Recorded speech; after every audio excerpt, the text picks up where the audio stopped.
We're going to look in Ezekiel chapter 36.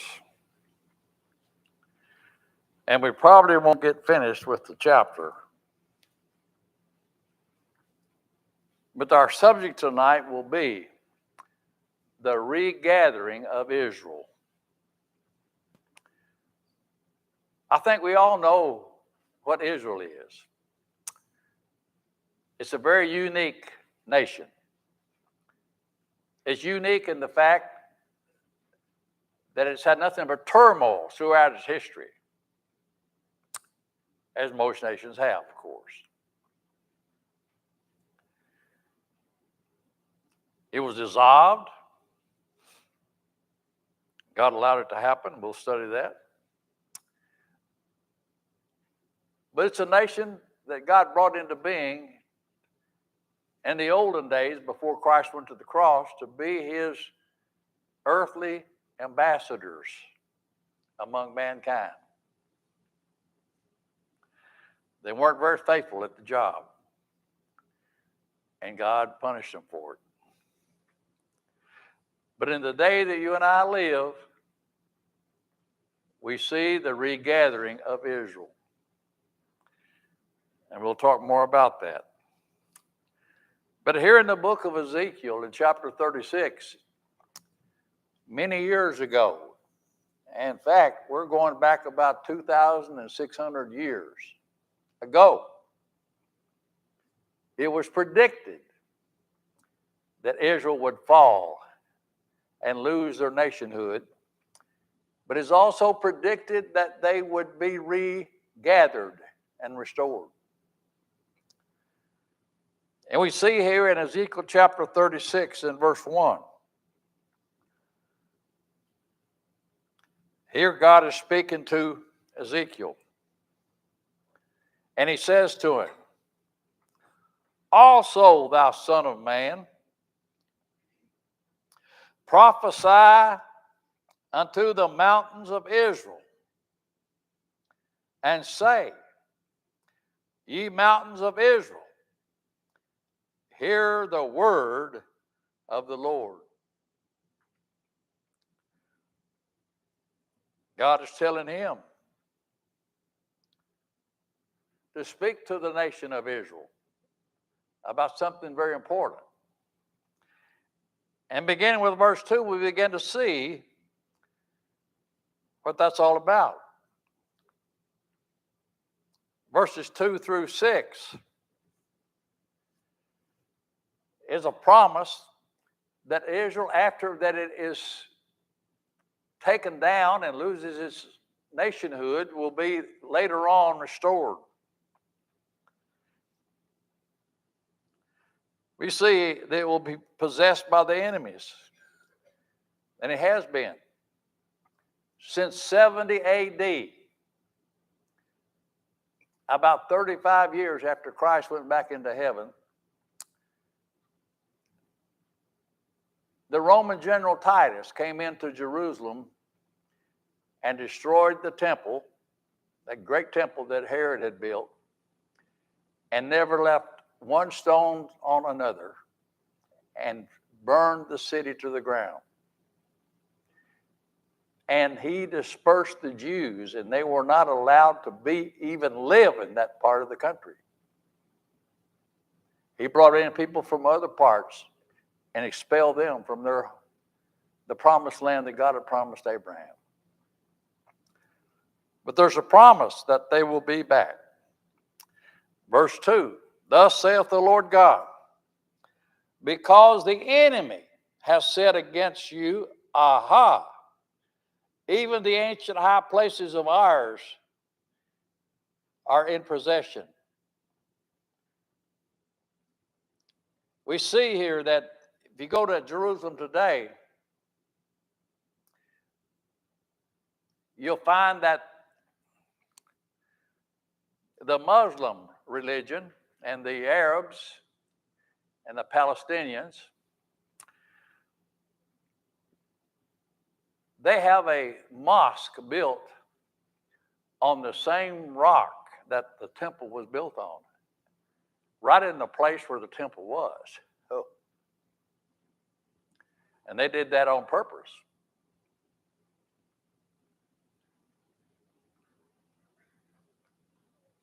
To prevent it from ever being done again. Fact of the matter is, when the Ottoman Turks came into Jerusalem in the 1500s, they had heard that the Bible prophesied that when Jesus Christ came back into Jerusalem, when he comes back again, he would come in through the eastern gate. You know what they did? They walled up the eastern gate, and it's walled up right now. But let me tell you something. Ain't no brick and mortar going to keep him from going where he wants to go. They don't know that, do they? But we see here that the enemies have possessed those, even the holy places. And in verse 3, here God tells Ezekiel again, therefore prophesy and say, thus saith the Lord, because they have made you desolate. He's talking about all the devastation that's gone on in that land that God promised Abraham. Because they have made you desolate and swallowed you up on every side, that you may be a possession under the residue of the heathen. And you're taken up in the lips of talkers, or in the infamy of the people. Stop and think about it. After they were expelled from the Holy Land and went off into Europe and other places, they were persecuted. There's something about the Jewish people.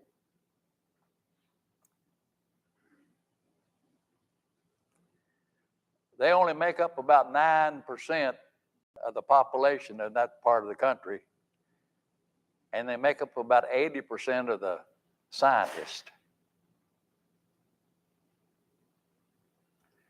God has prospered them. You will find Jewish people in every nation of the world. And I haven't seen very many of them that weren't pretty stable financially. God prospers them. But on the other hand, God prospers the Arab people. God promised Abraham that Ishmael, even though he wasn't the promised son, would be blessed. Now, who's got most of the oil riches in the world? The Arabs. But we see here that the Jewish people have been scattered throughout all the nations of the earth almost. There are a few Jewish people who have converted to trusted in Jesus Christ as the Messiah, but the majority not. I was in Cuiabá in central Brazil for 22 years, and I met two.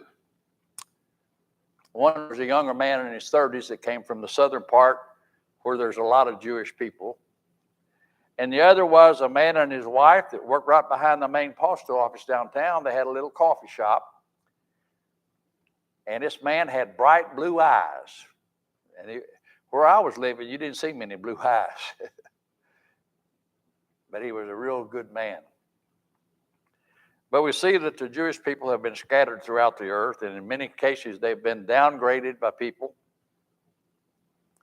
We know about the horrible thing that happened in the Holocaust and all of these things, and that's not the first time it happened. The Russians have been tough on them too, in many instances. But now we see that Ezekiel is supposed to tell them something about the future. And so he says, therefore, ye mountains of Israel. The mountains of Israel means to say, ye people of Israel. Hear the word of the Lord God.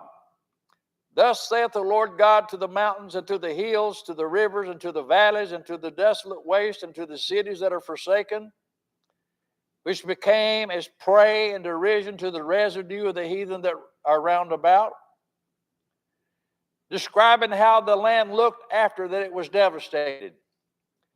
Verse 5, therefore thus saith the Lord God, surely in the fire of my jealousy have I spoken against the residue of the heathen, and against all Idumea. This Idumea here is the descendants of Esau. They're Semitics. A lot of your Arabs are Semitic people, and they claim Abraham as their father. The Muslims claim Abraham as their father. Not all Muslims are Arabs. By the way, that word Arab was given to them by the English. In Arabic, that word Arab means nomad. Nomad. God said to Abraham that Ishmael would be taken care of and prospered, but he would be like a wild man, untamable. And so many of these folks back in the day, 2,000 years ago, they were nomads. They didn't settle in any one place, unstable. By the way, the Syrians are not the same people as the regular Arab. The Iranians are not Arabs. But we see here that God is making a prediction that things are going to be turned around in the future. At the time Ezekiel speaks, Israel is about to be taken down and dominated. And only for a brief period will they ever have any independence as a nation until recently.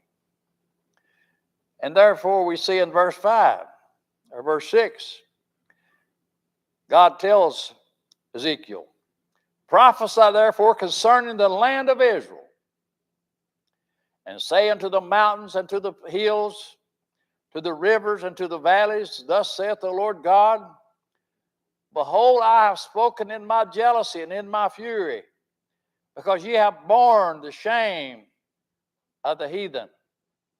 What he means by that is that God has allowed them to be persecuted the way that they've been all these last centuries. From 70 AD until 1948, they never had any liberty as a nation. And God has allowed it to happen for a purpose.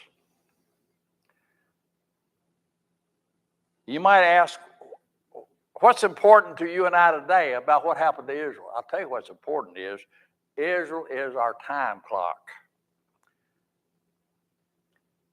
God is in the process of restoring Israel, even as we speak. It's a painful process, complicated process.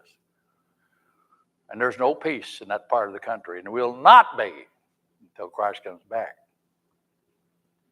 But all the signs of the times, as we'll see here, are showing that this process is taking place.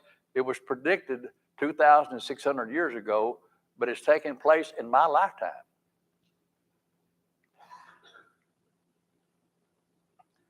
Now we notice, he goes on to say in verse 7, God's going to remember a promise he made. Verse 7, therefore thus saith the Lord God, I have lifted up mine hand. You know what he means by lifting up his hand? I'm taking my hand off of Israel, not going to punish them. I've lifted up my hand. I have lifted up my hand. Surely the heathen that are about you, they shall bear their shame. In other words, I'm going to turn on them. It's a promise that he's making to them. And then in verse 8, verses 8 and 9, God is telling them that in the future, at one period of time, your land is going to be healed and you'll be coming back to it. Look at verse 8. But ye, O mountains of Israel, ye shall shoot forth your branches, and yield your fruit to my people of Israel, for they are at hand to come. It's kind of interesting about the fact that he's predicting that one day Israel will be a prosperous land in their own land again, and they will be fruitful. You know, it's interesting. You go to some other countries and you see some different things than you see here. I got word from Christina that her mom sent her a text about being in Europe, and they're having a good time.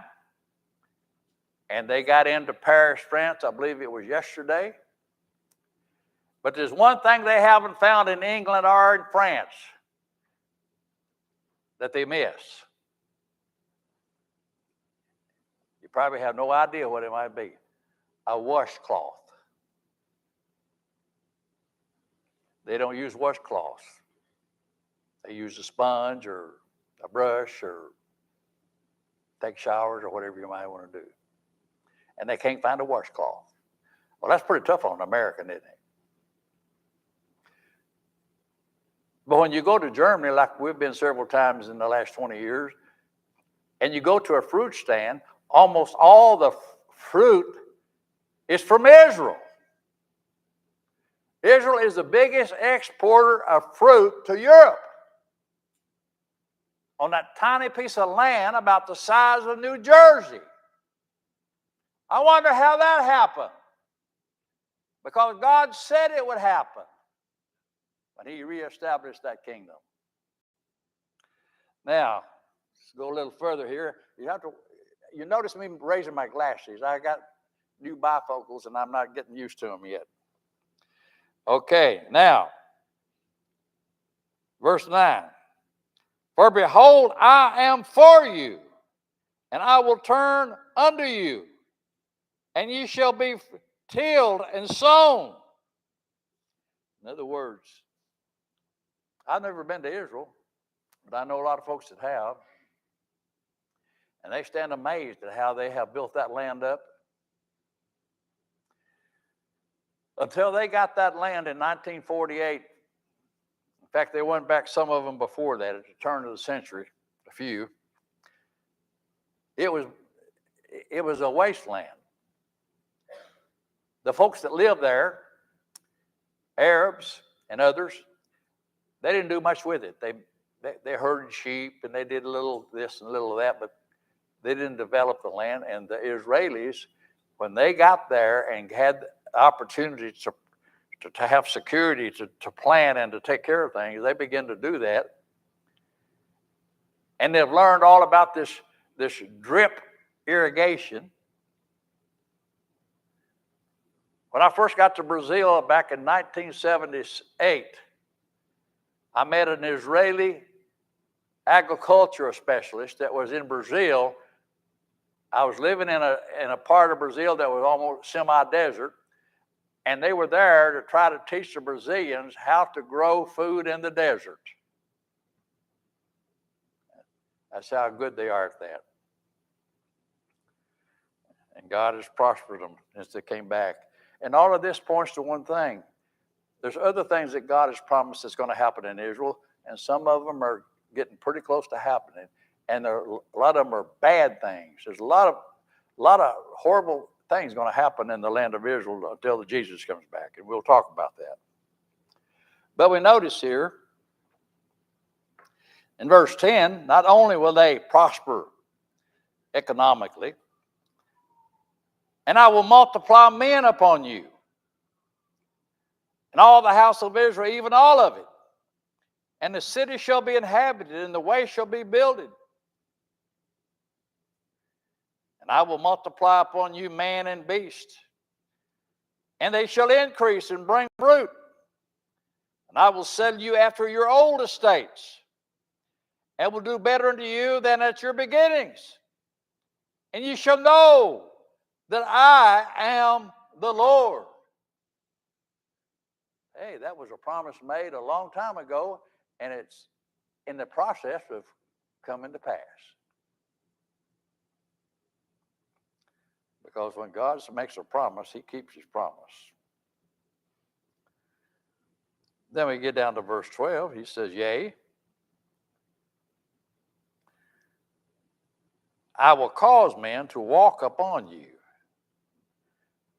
In other words, verse 12, he's reverting back to reality at the time they were living then.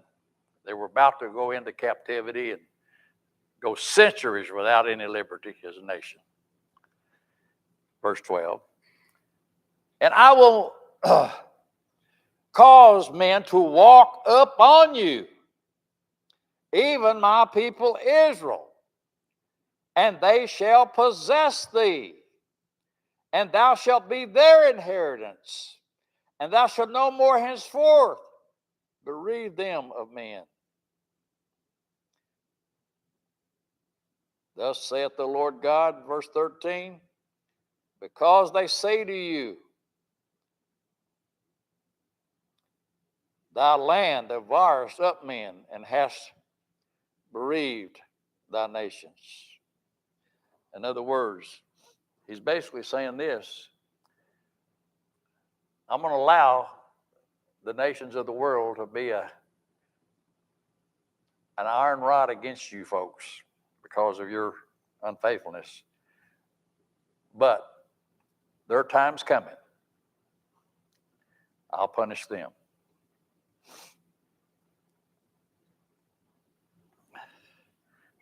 Reading verse 14. Therefore, thou shalt devour men no more, neither bereave thy nations any more, saith the Lord God. Here he's talking to their enemies. Neither will I cause men to hear in thee the shame of the heathen anymore. Talking about in Jerusalem. Neither shalt thou bear the reproach of the people anymore. Neither shalt thou cause thy nations to fall anymore, saith the Lord God. You know, he's talking about a time in the future when Israel is going to be in peace. Right now, if you look at what's going on in the world, Iran is about to get a nuclear weapon. And they make no secret of the fact that the first place they're going to use it is to wipe Israel off the map. According to the scriptures, they're not going to be able to wipe Israel off the map. But that don't mean they can't cause them a lot of pain. There's going to be turmoil and war and rumors of war in that part of the country until Jesus comes back. Pardon me. I think I read this verse recently in a message, Psalms 122:6. Pray for the peace of Jerusalem. They shall prosper that love thee. I'm thankful that our nation has stood by Israel and helped them to survive. If it had not been for our nation, Israel would not be existing today, humanly speaking. But you know who prompted our nation to help Israel? The same one that has control of the kings and holds them in the palm of his hand. God raised this nation up for that purpose, among other purposes. And any nation that supports Israel, God will bless. Sometimes I hear rumors that some of our folks here, our national leaders, don't want to support Israel anymore. That would be a terrible thing to happen to our country if that were to happen. I guarantee you that. We get down to verses 16 through 19, and you're going to see why it is, right after Ezekiel was written, that Israel went into captivity and why they suffered for so many centuries. Why did that happen to them? Why did he bring all this upon them? We'll see that in verses 16 through 19. Moreover, the word of the Lord came unto me, saying, Son of man, when the house of Israel dwelt in their own land, they defiled it by their own way and by their doings. Their way was before me as the uncleanness of a removed woman. Wherefore I poured my fury upon them for the blood that they had shed upon the land, and for their idols wherewith they had polluted it. And I scattered them among the heathen, and they were dispersed through the countries, according to their way and according to their doings I judged them. So here we see why it is the Jewish people have gone through so much, don't we? God blessed them and favored them above all other nations, and what did they do? Now, of course, there's always a remnant. There's always a remnant that are faithful, but a very small remnant.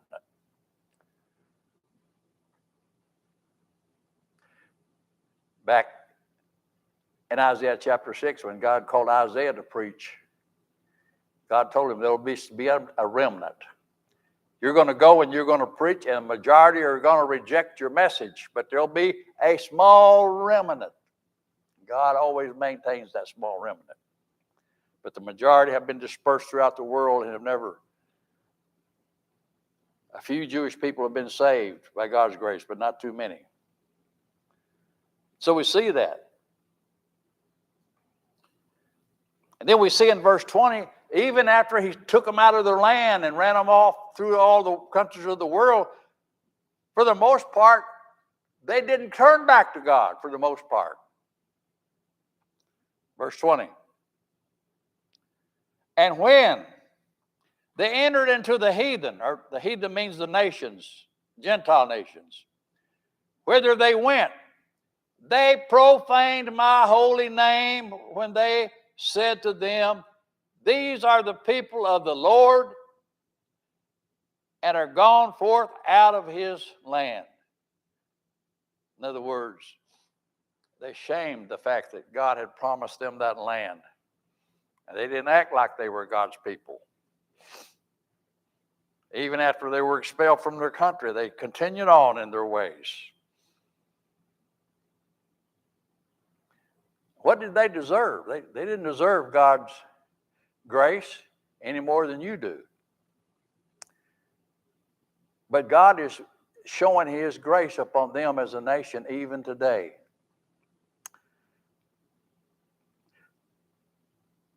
Why is it that God is turning Israel around now and restoring her today in our lifetime? By his grace. Not because they deserve it. And he's going to say that right here in verses 21 through 23.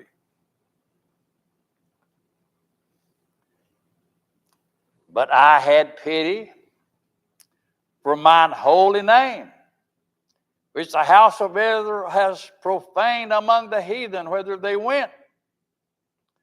Therefore say unto the house of Israel, Thus saith the Lord God, I do not this for your sakes, O house of Israel, but for mine holy name's sake, which you have profaned among the heathen where you went.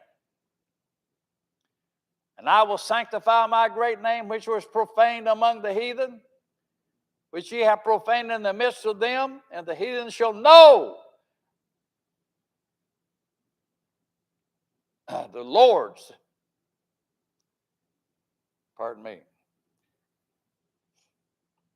and the heathen shall know that I am the Lord, saith the Lord God, when I shall be sanctified in you before their eyes. In other words, he's predicting there will be coming a day when Israel will come back to their land and begin to turn back to God. And then we get down to verse 24. We see the restoration of the nation is promised. Look at verse 24. For I will take you from among the heathen. And remember that word heathen means among the nations. And gather you out of all countries, and will bring you into your own land. That's pretty easy to understand, isn't it? And that's what's happened. In 1948, the British and the French, after World War II, agreed to divide the land of Palestine, they called it, between the Palestinians and the Jews.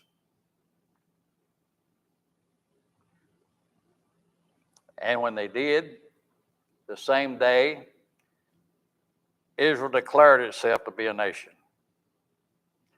On May the 14th of 1948. And when that happened, it caused an uprising by the Palestinians, and they didn't want the Jews there. They wanted it all for themselves. And that's the reason there's never been a settlement between the Palestinians and Jews until this day. The Palestinians wanted all or nothing. And they're going to wind up with nothing. And let me clarify this word Palestinian. It hadn't been too many years that those people over there that are not Israelites have been called Palestinians. Now, that land has been called Palestine for centuries. But Yasser Arafat is the one that gave them that name, and he became the PLO chief.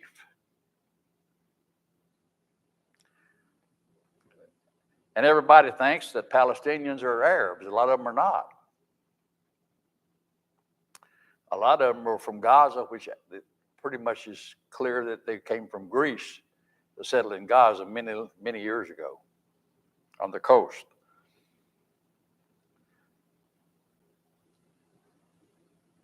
The Jewish people started coming back to Israel in trickles long before they were declared a nation. Between 1882 and 1914, 75,000 Jews returned to Israel.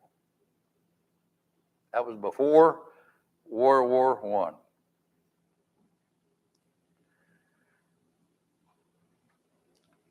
And then in 1948, when they were declared a nation, the Palestinians came at them to expel them from the land, and that war lasted about a year.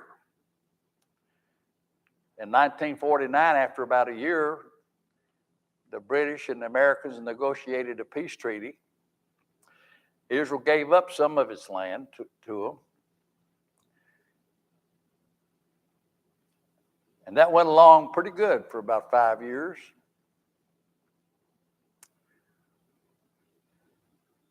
But then we have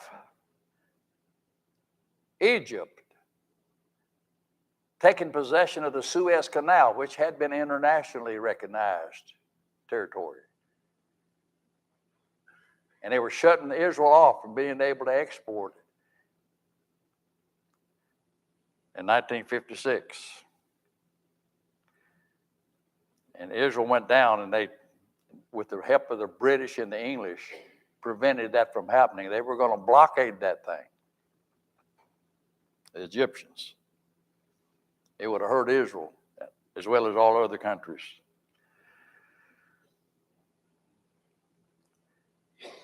And I don't know, some of you are old enough to remember the 6-Day War.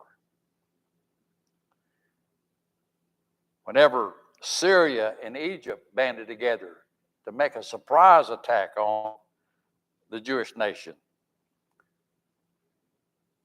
Syria came down from the north, Egypt up from the south. And in 6 days, even though they were grossly outnumbered, the Israelis defeated the Egyptians and the Syrians. and drove them back and took more territory back. Wonder who helped them do that? We know who helped them do that, don't we? And then we see later on they had another war called the Yom Kippur War. Yom Kippur is a holy day in Israel, and they knew that all the Israelis would be in worship during that day. And so here, once again, Egypt and Syria got together with some of the other smaller nations and came on them, and they really got whooped this time. Israel took Gaza, took the Sinai, lasted 2 weeks, and Israel was victorious again.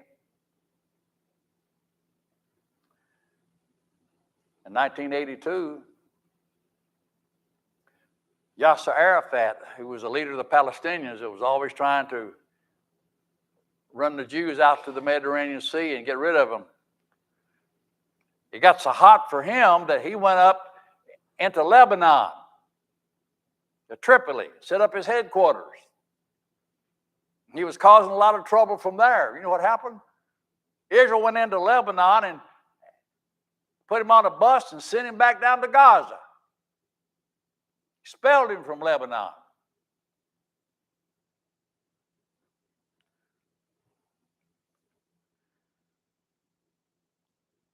And ever since then, we have the Palestinians rising up against Israel. In 1987, they had an uprising against Israel. And then in 2002, they did it again. And even today, as we speak, they're still sending missiles over Israel almost every day. And guess what? The Lord has caused the United States to give them that Patriot missile that can shoot them down. Where they hit most of them get shot down. You see, the Lord's protecting Israel. And it's all building up to this. One of these days, some things that are yet to come are going to start happening. You're going to see things get worse in Israel than they've ever been before they get better. But it's all building up for one thing. For Christ to come back to Jerusalem. Destroy Israel's enemies. And set up his kingdom in Israel to rule the world for 1,000 years.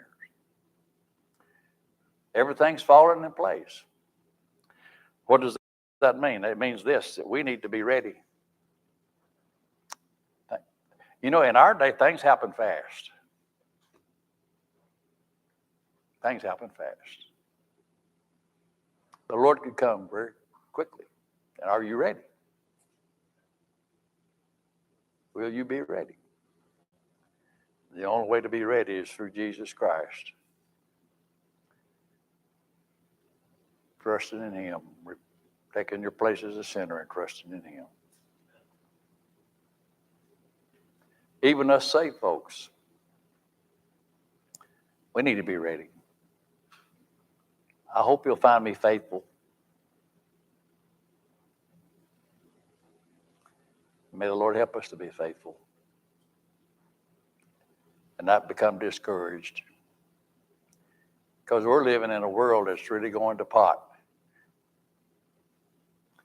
Well, it used to go to pot, now it's other things. But it's a mess. But he is still on the throne, and you can look at what he's doing at Israel, and you'll see that he still is in control. And he will take care of his people. Let's stand together and sing a couple verses. If God's spoken to our heart tonight and you'd like to let us know, when we give you the opportunity while we stand and while we sing.